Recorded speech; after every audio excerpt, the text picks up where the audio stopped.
This episode of the Writers Room Game Show is brought to you by Plot Devices, creators of the Story Clock Workbook. Go buy one, please.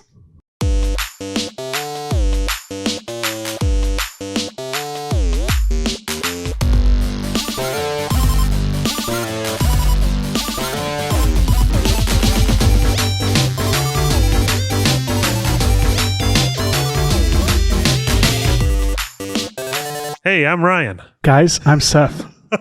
You guys know us. Welcome back to the Writers Room Game Show. This is a very special bonus episode. Seth, it's funny. I tell people that our season 1 ended, and they'll expect and to expect episodes for the next 4 weeks, and they're like, "Wait, I thought season 1 ended." I know. I don't think people. I thought we were free of you. I thought we didn't have to bear this anymore. I don't think they were expecting us to release episodes for the following 3 or 4 weeks before season 2. But hey, I know people that didn't expect us to release like weekly, to stick to our weekly schedule, especially people who knew you were about to have a child at any moment. Thankfully we recorded a bunch ahead, and then it's just fun to do a podcast. I did a podcast way back in the day called Cinema Bacon. That was like a... have we talked about this on air yet? I don't think we have. Sizzling news and reviews on movies. It was very early on, and we would just talk about movies, which is, one of my favorite things. But I put so much time into that, and I was like, I'm not putting any time into actually making movies. I'm just talking about them. So this is the perfect podcast. You did it again, years later. But on this one, we're actually creating, developing the films, which I think is the key. That's true. Can I tell you, and that's why we're rolling all this money. Can I tell you what's funny? And you know this, but the listeners don't. You had a podcast called Cinema Bacon, and when I was in high school, I hosted a segment on the morning announcements called Cinema Toast Crunch. That was good. Me doing movie reviews, and obviously the play is, the punny title is Cinema Toast Crunch. Everybody I knew called it Cinnamon Toast Crunch. And it didn't... What bothered me wasn't that they got it wrong. It was that they didn't question it. They thought Seth is just... They cared so little about my segment that they were like, he's going to name it after a breakfast cereal and call it as the breakfast cereal, a literal translation of the breakfast cereal, and I'm not going to question it. I love, too, that you're obviously talking about movies. To put 2 and 2 together, that's like... It makes no sense. I love it. Yeah. Breakfast. And yet you and I both breakfast-based movie reviews. I will say Cinema Toast Crunch makes a lot more sense than Cinema Bacon. But I wanted to... What am I missing about Cinema Bacon? Is that just the sizzling reviews? Yeah. It's craveable. You want to... Yes. How could I have missed that? I have no idea why we called it that, but it was fun while I was. But I said that because it was very inconsistent. We posted maybe 2 weeks in a row, and then it'd be the following month, and then a few weeks after that. So I'm sure people didn't also expect us to release a 1-hour podcast every week in perpetuity. But that's why we did this 10 episodes in season 1, because we didn't know if we were really going to love it. We ended up well, what's funny is we loved it, and we could have kept going 100%. Like easily. We didn't. Yeah. But the fun thing about seasons, just for you guys to know too, is for season 2 we've got a few little changes coming up that I think will improve the show quite a bit. So it's nice having a little break. Not major changes, little changes to the structure. We're actually just going to gamify it a little bit more. We won't get into the specifics, but we've had some really great notes from people saying, "Hey, you call it a game show, but I think you could go even more game showy with it." And so don't worry, we're not going anywhere for better or for worse. And speaking of notes, today's episode is actually going to be centered around our notes hotline. Seth, what was the number people called to give us notes? Well, I'm going to tell you off the top of my head and hope that it's right. 1-866-HEY-WRGS. What are the numbers, Seth? I'm just kidding. Google phone number translation. No, 1-866-HEY-WRGS. People called in. Unfortunately, we didn't start this. By the millions. People called in by the millions. And we sifted through and found our best ones, the cream of the crop.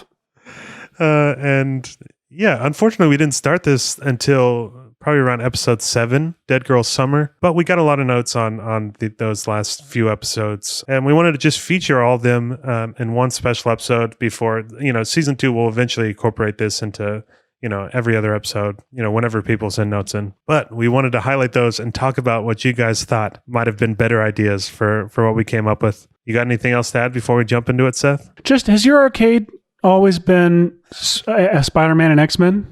No, I've got an emulator on there, so I can basically because put anything I feel like I've never seen the X-Men logo zoom in so much in the background of the podcast. I like to feature usually it's Tetris because that's my favorite game of all time. But nice. We could put anything on there. Anyways, this is an audio podcast, Seth. Let's what? Wait, why have I been getting all dressed up for this every time? Yeah, but I thought it was weird that you're in a tuxedo. Yeah, I'm taking the shirt off, leaving the tuxedo on. Hello. Hello? Who's there? I'm talking. Who is this? You know what this is. This is Jason Bourne. Wait a minute, give me somebody else. Ghostbusters, what do you want? Hello? Hello, Neo. Do you know who this is? Who are you trying to reach? Hi, this is Ferris Bueller. Can I speak to Mr. Rene, please? I will find you, and I will kill you. The next clip you hear is me hanging up. The one after that is me pulling the trigger. Is this a fake hang up?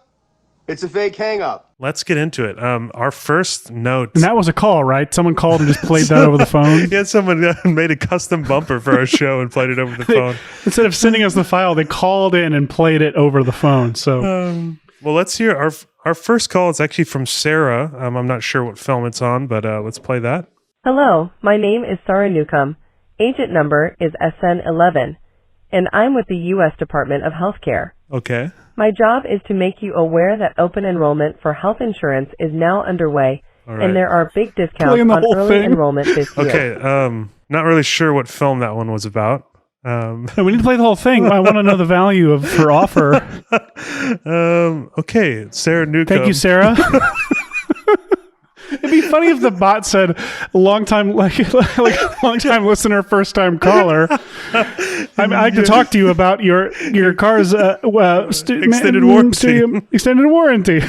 Okay, that obviously wasn't on the movie. Seth, what movie do you want to start with? We got Ferris Bueller's New Day. We've got Dead Girl Summer, and we have Pine Bluff Summons. Let me go backwards. I want to hear. Well, I don't know. Just randomly, you said Ferris. I want to hear Ferris. Yeah, let's do Ferris first. So this one is actually coming from an unknown caller. They called about Ferris Bueller's New Day. Hey guys, I'm a huge fan of the show. I've been listening to it since you guys dropped it. I just listened to the season finale, which I thought was awesome, and I love the concept. I did have an idea that I thought would be cool to add into it. I don't know if this is how this works, but in regard to the Ferris Bueller idea, I like the idea that Sloane has moved on and married someone else.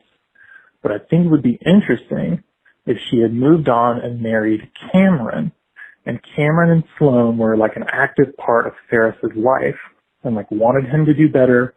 And that was even harder for him because Cameron ended up with Sloane.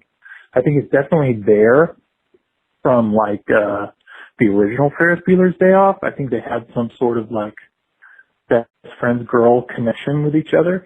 Might have just been really good friends and I might have been overreading into it, but thought that could be really cool. Anyway, show's great. Keep it up. Can't wait to listen to you next season. All right. So he thinks that Sloane should have married Cameron, which I can kind of get on board with, to be honest. I actually really like that idea because that's a nice. It's not too far fetched. Like we saw Cameron kind of sneak a peek at Sloane there at the pool. We, when Ferris was in the parade, they, had some nice long conversations about. They had the Cameron's most substantial life. conversation in the movie, I feel. Totally. And that's really nice to have them both be happier if they're both together. Oh my God. Then he's able to knock two birds with one stone. Is that it's all about Ferris trying to set up, not really set up the two of them, but you know what I mean? Like, totally. Yeah. Make them realize that they are in love with each other once he has the course correct. That's fun. That's and really it's also fun. It's fun because it could come off a little creepy and we could play that to our benefit, Totally. I love that. I feel like I know who that was who called him, but maybe they didn't say the name on purpose, so I won't say it. Okay. That was really great. Keeping with Ferris, let's hear CJ from Texas. Oh, Texas CJ. Hey guys, love the show. I had some notes for Ferris Bueller's Day On. One is a minor note. I think that you should use a different actor for Ferris and not use amazing advanced CG. And I want the other actor to look in the mirror and say, wow, I look exactly like I remember.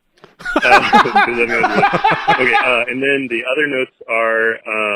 that was good. That's great. The main thing is that I don't like about y'all's thing so far is that there's no, like, chef reuniting with Sloane and that their lives are, like, ruined by Ferris. I don't like the if you love her, let her go theme, so I think the meaningful lesson for Ferris to learn is to be consistent and that and be there for people even when it's not fun. So he should think, oh man, me taking these guys out to have their day off shows me being irresponsible. I need to change that. But Cameron and Sloane help him realize that by the end, no, Ferris, that's your best feature. The problem is that you're never around. You never came to any of Little Cameron's games. You were constantly taking days off work. Once we were both working, you were constantly trying to take me on spontaneous dates. I couldn't go on instead of planning them ahead of time. That checks out. Cameron is like, yeah, bro, you ditched me on our sports startup when it got too real for you. So the red herring boogeyman would be that Ferris shouldn't be spontaneous and fun and seize the day. But really the negative is that he never developed the discipline to put his hands to work, be consistent, and stay on task because he's a flake. So he has to get rid of one piece of himself while realizing the other part of himself was good all along. And his sister can have a scene where she's like, I was always jealous that you could make anything fun. But Ferris, being fun for Little Cameron means that you're being there day in and day out. And that's it. Thanks, guys. Have a good one. Nice. You got the job. You convinced me. That was really good. You were a little skeptical at first there. I was very skeptical. Yeah. And also I felt, there's clearly a child somewhere nearby in that phone call, and you're neglecting that little Cameron. And little Cameron just needs you around. Stop calling into podcasts and tell them how to do their job. But you know what? Like, they convinced me. This is the best kind of idea, which is one that makes me skeptical and then wins me over very quickly because it's really good. I love the idea of him thinking that his problem was being irresponsible. It really was how he used his strengths, which is his spontaneity and his want to have fun and to bring others, joy through that as well. I have struggled with what I think is the landing point is actually really just the false landing point for the character, like is really just the end of Act 2 landing point that is really not going to work. And It's like the unknown, like third act, like turn that my brain just doesn't process or register until like a year into writing something. I mean, the entirety of Act 2 is usually my problem.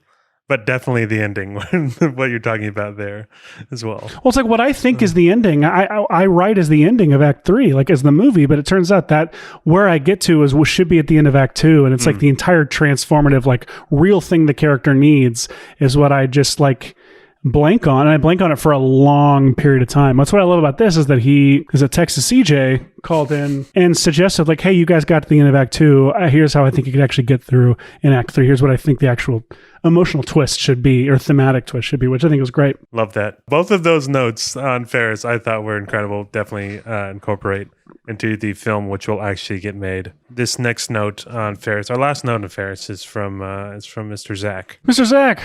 Hey, Seth and Ryan, it's Zach here. My main idea with the time travel function mechanics within the movie that I thought of was actually kind of stealing from Stephen King. He in his book 11/22/63. Yeah. About the Kennedy assassination. Yeah, it's when James Franco gets sent back in time. How he does it. Yeah, James Franco. Basically, it's a place that the main character, he has to go to this like run-down diner, and he enters the closet, and the closet itself is a time machine. But he walks through the closet, goes all the way to the end, and it spits him out into a certain town at a certain time and year. And it doesn't matter if he goes back in, he goes back out. It's fixed. It's very being John Malkovich. So device of time travel at the exact same time. And so let's say he goes there, right? And he does a bunch of stuff and he leaves. Whatever he did stays. But if he goes through the time machine again back to that time, it resets. So it undoes everything he did. If you go back in time and you screw up a bunch of stuff that you're not happy with, you can go back in through the doorway and come back again, and it would reset. So hopefully that makes sense. That makes sense. So yeah, the idea for your guys' movie is I'm thinking well, what could be this time machine Ferris finds? Well, what if it's like his room? He goes into his room, and maybe it's the stereo. He's filling out the stereo. He's revisiting it and kind of talking about it.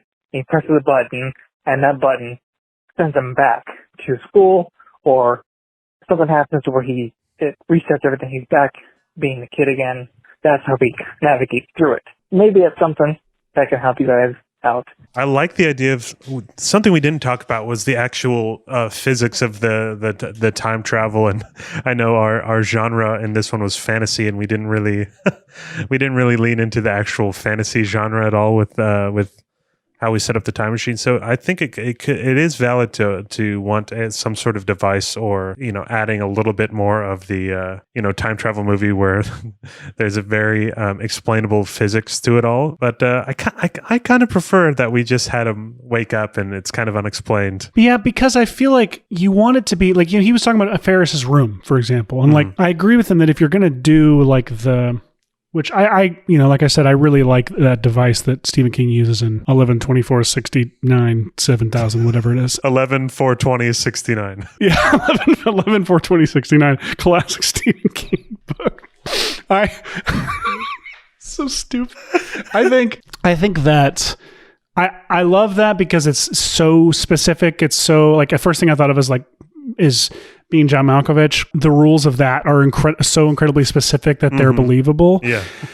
And they're also rooted in the mundane. Like, I just found it in my closet in the back of the diner. The problem is, like with Ferris Bueller, if you add Ferris finding a random, place like that allows him to time travel. But here's the thing. The Chicago suburbs, dark and stormy night. A lightning strike hits Ferris's house. It illuminates. If something like that happens, a like Mike situation, if I will, and creating a magical, object or device, that to me, if we're leaning into the actual genre of fantasy that we're supposed to lean into. Wait, was Mike about the super soldier who wanted to look like Michael Jordan? Or is that a different? So what movie is that? That's insane. Hold on. Like Mike is. I thought that was. Lil Bow Wow, he's like an orphan, and he gets tennis shoes that are blessed with the power of Michael Jordan through a lightning bolt, hitting them on a power line. Same plot. Pretty much same plot. Let me figure out what that super soldier one was. That is incredible. A super soldier that wanted to look like Michael Jordan. Yeah, he says, I want to look like Mike. And so I think it was called Solo. It's incredible. A Star Wars story. Mario Van Peebles as Cyborg Soldier film. Polymer Chips mold is asked to choose its own human features. Conveniently, a nearby television is showing Michael Jordan's "If I Wasn't Your Hero" commercial. Solo turns to his designer, who is Adrian Brody, and says, "Like Mike," while the bald, muscled look.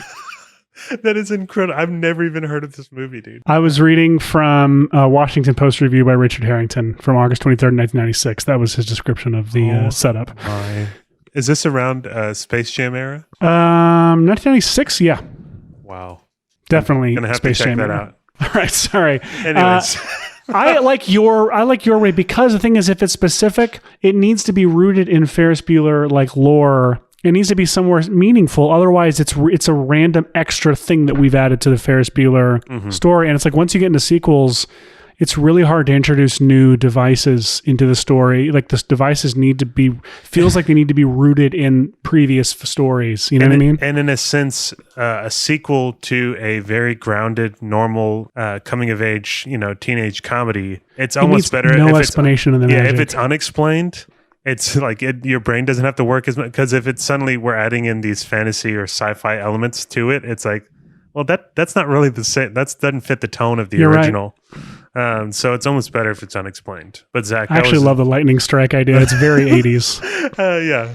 But then you hear lightning strike, and then your brain goes to like Alan Silvestri's Back to the Future theme, which is fine. That's why I think it's fine, because it goes straight to Back to the Future, and I think you're playing in the same. Yeah. Because when I like, we moved into this house this past spring, and I've been getting to design, like, slowly build out my office, and which I'm constantly incredibly jealous of. But I've been like looking, like furnishing parts of this like office and stuff, and I keep looking, because part of me wants to kind of blend I don't know how much the listeners will care about this, but wants to blend like a creative fairly modern, like playful, bright colors with pops of like color from toys and such like look. But I also want to combine that a little bit with the, oh gosh, I'm forgetting all the words, but like 80s modern-ish, 80s modern-ish, like the kind of like late Matthew 70s, Broderick's, early 80s sort of. and it's war games, and it's that neutral 80s, that like it's not bright poppy 80s, it's that neutral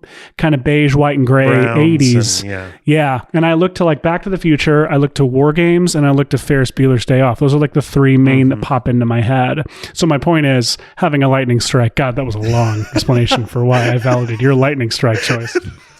I didn't think the lightning strike would get you talking about the interior design of your office space. Right now, everything gets me back to the interior design of my office space. I've been looking at so many freaking furniture stores. It's a blessing, by the way, to get to do that. Though, how Ferris Bueller looks, I mean, the cinematography in Ferris Bueller's Day Off is way better than it needs to be. That was Tak Fujimoto, wasn't it? Oh, yeah. Oh, yeah. He is, so nobody good. sings the praises of Tak Fujimoto to the amount that they should. Dude shot Ferris Bueller, and I'm going to name some movies that are not his most famous movies real quick. No, he shot Silence of the Lambs, did he not? I think he did, yeah. Silence of the Lambs. He also shot That Thing You Do, which is actually a gorgeous movie. Fun. It really is. And he shot many of M. Night Shyamalan's. I know he shot Signs, and Signs is gorgeous. Yes, Signs, Sixth Sense.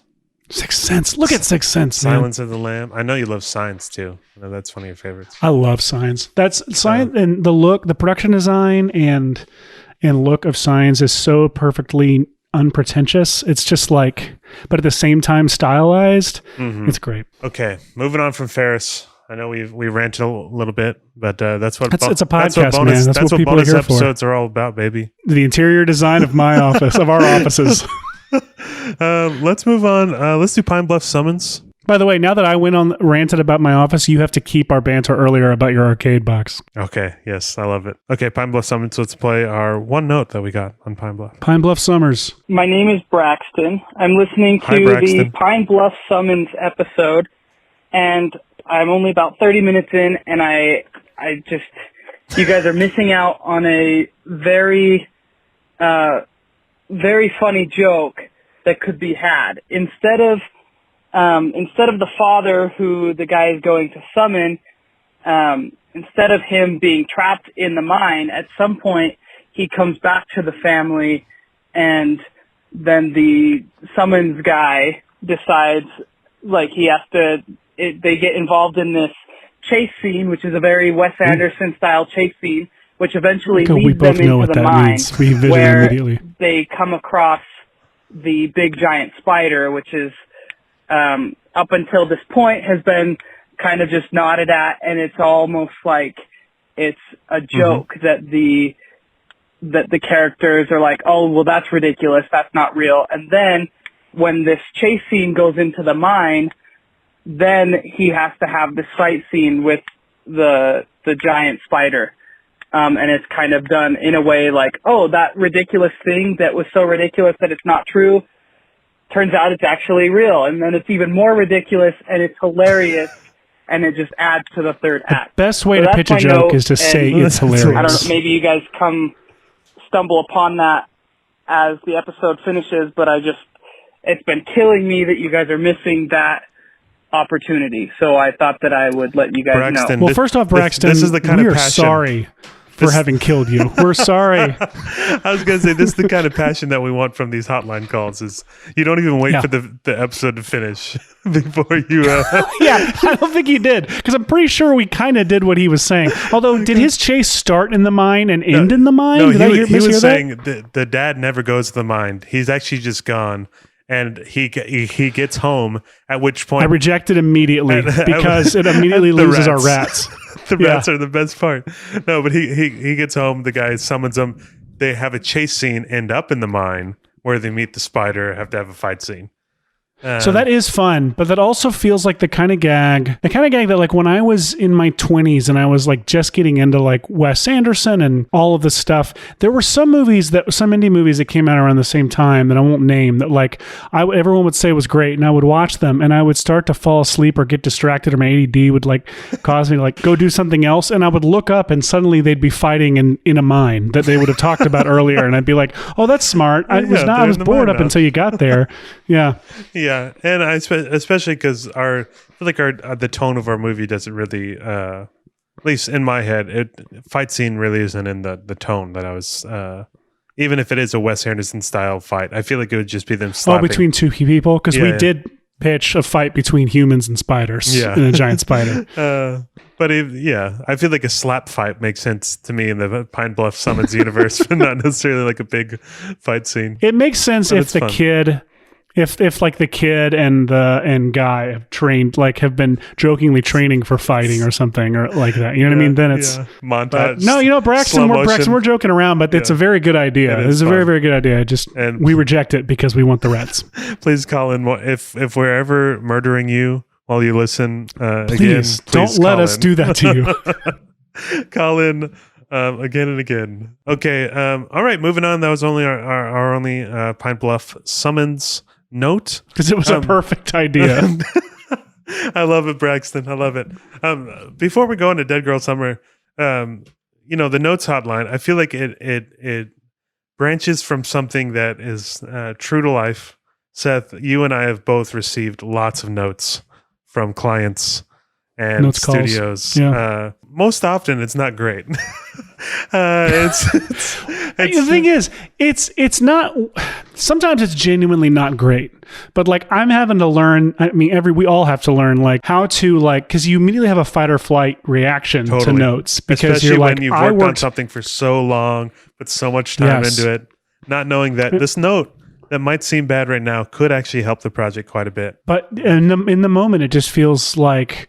You could be getting a note from Steven Spielberg himself, and he'd be like, "Guys, I loved it. I'm Steven Spielberg. I just have a couple notes, and your next reaction is fuck you, Steven Spielberg. Get out of this.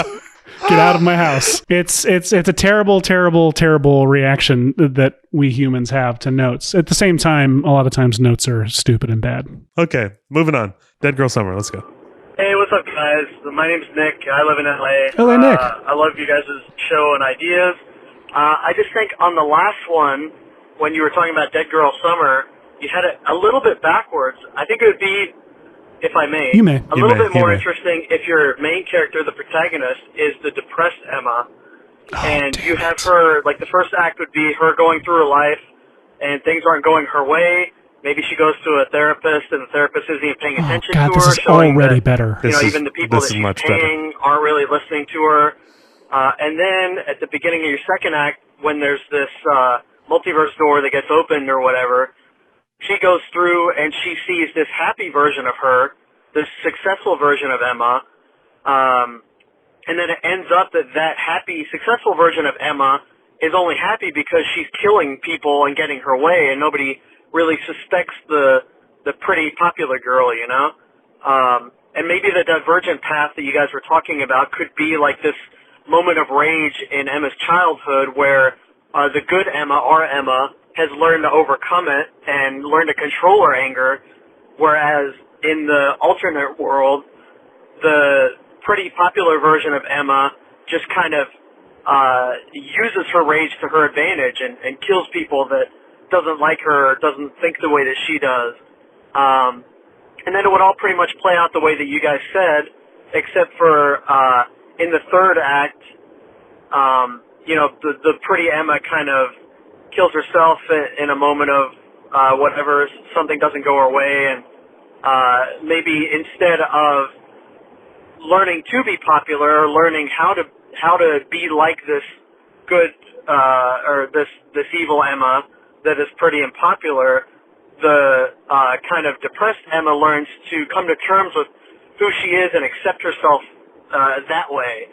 And so it's really a movie about accepting yourself, even if things aren't going your way, and accepting life as it is thrown at you. I just think that would be a little bit more interesting and a little bit more realistic. I think people would kind of respond to that. But, take that as you will. Thanks for letting me, I was going to say thanks for letting me on your show, but thanks for letting me, come and pitch you're on our show, idea. baby. Hope you guys like it. Keep on doing what you're doing, and I'm going to keep listening. All right. Thanks, Seth and Ryan. You guys take care. Bye. Hey, dude, Nick from LA. Hey, you, LA Nick. Get out of my house. That is so good. That change in perspective alone is just such a monumentally better idea, definitely, than what we had. Because the beginning of our movie, you're immediately going to be like, oh, this Emma, like she's the popular girl. Like you don't really empathize with her as much because she is kind of that mean girl character from the beginning. Yeah. And you want to empathize with the really nice Emma that comes in and starts. And you're way people. more fascinated when you see Emma, who is like socially awkward and unable to like really deal with life. When you immediately get a glimpse into an alternate universe where she's popular, you have all these questions. Like, okay, what did she do differently? Like, how did she get to that? And then you have this thing to aspire to. The thing can then be twisted. God, LA Nick. Because LA Nick, man. So mad, it's so good. LA Nick and Texas CJ, man, coming in the clutch. They're going to start their competing podcast. But I really like that too, because you can kind of keep a similar thread, especially in the sort of middle section when people start getting killed off. It's still played up as a mystery until it's revealed that the evil Emma is doing that. It's just a completely different point of view. And yeah, it's so much better. LA Nick, hit us up. And sue us. That's what we're saying. Thank you for sending in that note, LA Nick. That was great. Let's hear another one. Hey, long-time caller, first-time listener, Jake from Birmingham here. Hey, Birmingham, Jake. And I've got 2 notes. I just finished the Emma episode. Really loved it. Note number 1 would be, I think that her journal, her diary that she's writing in, I think that should be the kind of interdimensional multiverse door between the two Emma's universes. How did they get through? I'm thinking like maybe she finds it sucked in the into first sequence, in that first 5 minutes, and that is what allows evil Emma into her world. I think that would be a really cool way. It could also be a way for her to trap evil Emma, to trap good Emma in her world. Do they get sucked into it like the golf and Space Jam? And I mean, you can have a lot of fun with it being just a tool. Like and then the second whole note golf. would be love the little brother idea. Same tone too, sound effects. This book being some magical object. Same amount of Wayne Knight as well. I know you love Gremlin, Seth. That they find in some sketchy place and it has some magical properties. So maybe this little brother can play with it at the end of the movie. I like that. Now you can bring back in this really awesome version of the little brother and kind of end on this fun high note. Maybe it's a mid-credits sequence. I don't know. I loved it. Really love that idea. I think the book should play a little bit more into, how the two meet and how they connect. Anyway, you guys are awesome. I love the show so far. Keep going. Thank you, Birmingham Jake. Jake. I missed it. I was talking about Wayne Knight and Space Jam. What did he say? Wouldn't that be funny if they got sucked into the book like Wayne Knight and Space Jam? The book. He said the brother at the end. He thinks the brother should find the book, and it should be this like fun where the alternate reality brother like comes in or out of the book as sort of like a fun ending, almost like a nod. Maybe a sequel's coming or something. Yeah, I like that. Yeah, I mean that's fun. I think the idea of possibly the book playing more into the it could work as sort of that. We didn't really figure out a door to the other dimension, but I just don't know what that would actually look like in terms of. Yeah, I have a real problem with my first instinct is almost always to not explain the device that's happening. I think I've just been trained from so many movies that don't. Yeah. So many movies I love that don't explain it, and it's so much more interesting that way. And I get notes all the time of like, it's never explained. Why isn't it explained? And that's like my least favorite note in the world. So I'm just like, explain why you won't make my movie instead. Sometimes it's cool though. I mean, you think of, now I just have Space Jam on the brain. But yeah, I get it. No. Sometimes it's great to have an explanation, 100%. But I don't think it's always required, and almost to a fault. To where I'm so willing to accept it at face value in a story that in instances where arguably it probably does need an explanation. So. But I think a more natural. It's like we have the dance studio, right? That we end at. That I guess maybe in this new version of the story, our protagonist, the nice Emma, like the dance studio is such a huge part of her life because she's a ballet dancer. It could be like one of the mirrors in the ballet studio. We just have like a fun effect that we play with where it's Little Black Swan. Didn't Black Swan do Do they like go through a mirror? Like, you know, the Matrix effect that you guys did on VFX and Chill. Yeah. If it's some sort of thing where she sees herself in the mirror and it's the evil Emma or whatever she walks through and she's in a dimension. It's like something that is not explained, but it's like, at least that's like a doorway or something that could be a natural, you know, transition into that, you know, other world. Or it could be like a family mirror, some mirror that's like in there. Because cheerleading Emma wouldn't be at the dance studio. It's like somewhere that they would both be. That's where there's a mirror. That's where it would possibly. Maybe they can see their dead parents in this mirror, but nobody else can. Dead parents mirror. Let's hear our last note. This is from Texas Clint. Hey, it's Texas Clint. He actually calls himself that. Hey, I just had another idea, actually, as I was listening to this week's episode, Dead Girl Summer. You know, Emma's a fine name and all, but you really should have given her a palindrome name. You know, something like Hannah or Anna, where it begins and it ends the same way. Or I wish he went for 20 more minutes with palindrome names. Is spelled the same if you reverse it. Perfect, because she's looking at herself in the mirror.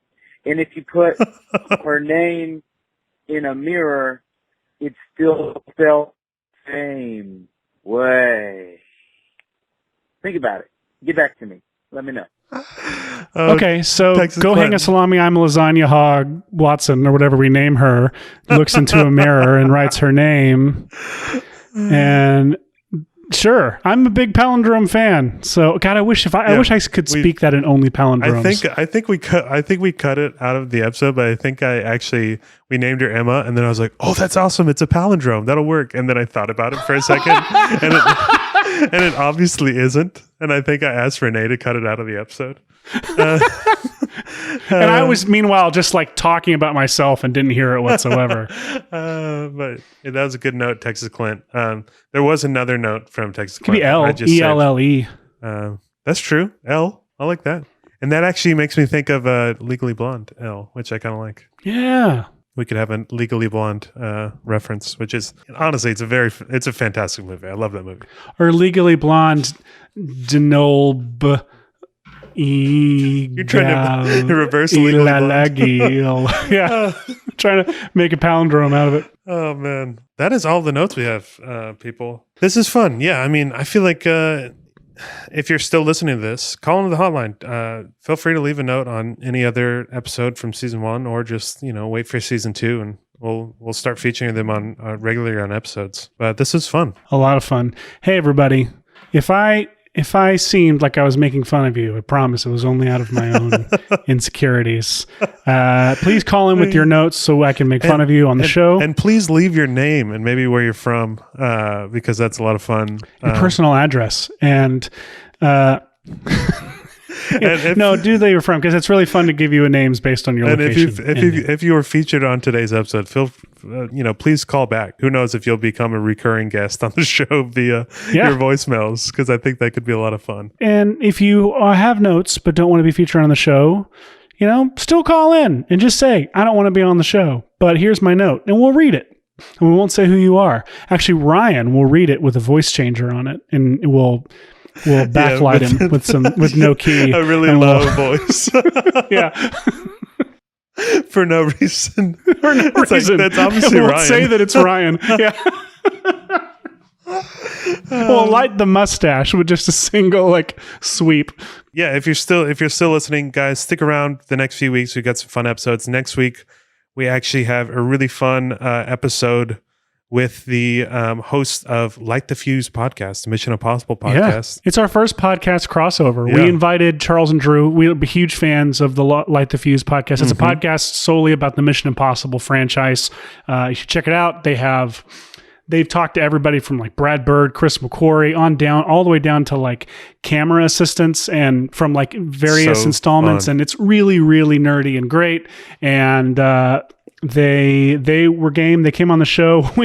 We were thinking we were going to write, Ryan and I were fully prepared to write a Mission Impossible movie with them. And immediately it was clear that the tone was going to be a little bit looser than it usually is, and we ended up with a very, very funny episode that we're all going to really enjoy. Went off the rails, to put it lightly. Went off the rails in a good way, I think. Yeah. But yeah, tune in next week to our special Write the Fuse episode. Yes, and then a week after that, I think we haven't talked about it, but one of our practice episodes is going to be going up with the which one? With the I think Velcro and Bird. I think that one we actually. You guys are in for a treat. This is one of my favorite jokes so we have our indie I think indie comedy written for children going out, which is our second ever practice episode. We were still trying to figure out sort of the flow of the show and how we're going to do it. So I think that'll be a really fun thing to listen to before season 2 starts. But anyways, we just wanted to give you guys some fun bonus episodes in between seasons, just to make sure there's some good Writers Room Game Show content coming out regularly. Content. I hate that I just said content. Seth, I don't know how to outro Ryan, this. I love you. Love you too. I miss you. I've missed you since we ended season 1. I'm ready to get back into it. It's been so long. This is the outro. We will talk to you next time. This is the outro? This is the outro. We will talk to you next time. Goodbye. The Writers Room Game Show with me, Ryan Pauly, and Seth Worley. Executive produced by Grant Wakefield at Weekend Video and Ann Fogerty at Plot Devices. Our art is by your buddy, Meg Lewis, and our face-melting music is by Ben Worley. The Writers Room Game Show is a Weekend Video production in association with Plot Devices. Learn more about Weekend Video at weekend.video and check out writersroomgame.show to listen to all of our episodes and suggest your own prompts for future shows. And don't forget to rate and review our show on Apple Podcasts. It really helps our show out a lot. See you in the next one.